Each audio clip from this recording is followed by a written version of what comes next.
bringing you the news and information you need from the people making a difference. This is Comcast Newsmakers. Our guest this hour is Kathie Supiano, Director of Caring Connections. And I won't go into all of your titles and credentials. I'll just have you tell us what Caring Connections is. Well, thank you, Don. Caring Connections is the Hope and Grief program. We're a bereavement and grief support program based at the University of Utah and sponsored by the College of Nursing. And we serve people who've lost a family member or a close friend throughout the Intermountain West.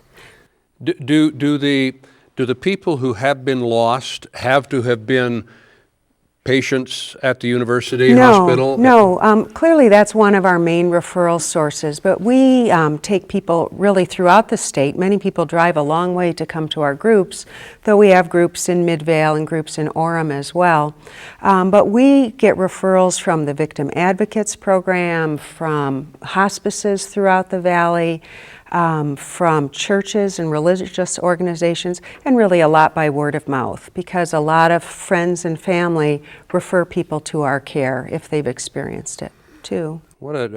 Talk about being on the side of the angels. I can't think of anything that's more worthy than what you're doing. Well, thank you. You know, I think one thing that's important to reflect on is that grief is part of the normal human experience, and a lot of us rely on our faith and our friends and our family to sustain us. But a lot of times the same people who are our support system are also grieving. And so to come into a support group system, an 8-week series of sessions led by a trained clinician and surrounded by people who've had the same kind of loss that you have is very supportive in a very, very difficult time. And we take care with these groups. We have special groups for children, special groups for teens, groups for people who've lost a spouse, because that's a different group than if you've lost a child.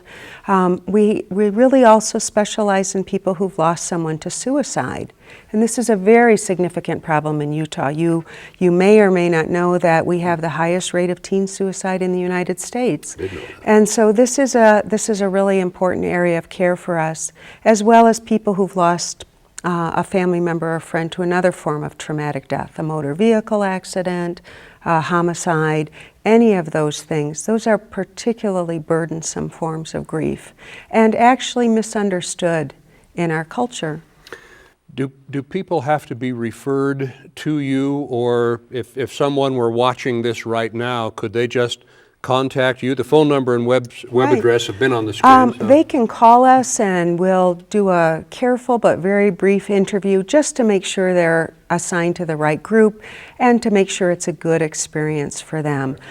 People can call at any time through the year. We run our support groups in cycles throughout the entire year. So there's always a program that's ongoing or going to be available pretty soon. Is there a cost associated with this? It's quite modest, Don. It's $50 for an 8-week series of sessions. And I would tell you, though, a lot of people were in difficult economic times now. A lot of people would struggle with that amount. And we're quite generous with scholarships. So we always encourage people to call. Many people donate to us and support our scholarship fund to allow everyone to participate who needs it. We only have a minute left. You have a special event that's coming up. Yeah, we do. We offer 2 main events every year, and our Seeds of Remembrance event is coming up May 19th. That'll be held on the university campus, and people can call us for directions. But this is a special evening with a wonderful panel and some wonderful music that's really set aside for people who've lost someone to have a dedicated time to remember that person. In our society, we're encouraged to get over our grief and in a hurry. Yeah. And this gives people a chance to really reflect on the person they lost. What is the other event? In the winter, we offer a Grief in the Holidays event to help people get through those difficult holidays, Thanksgiving, Christmas, the New Year, without their loved one. Kathie, thank you so much for being here. Well, thank you, Don. It was great to have the time with you. Our guest has been Kathie Supiano, who is Director of Caring Connections.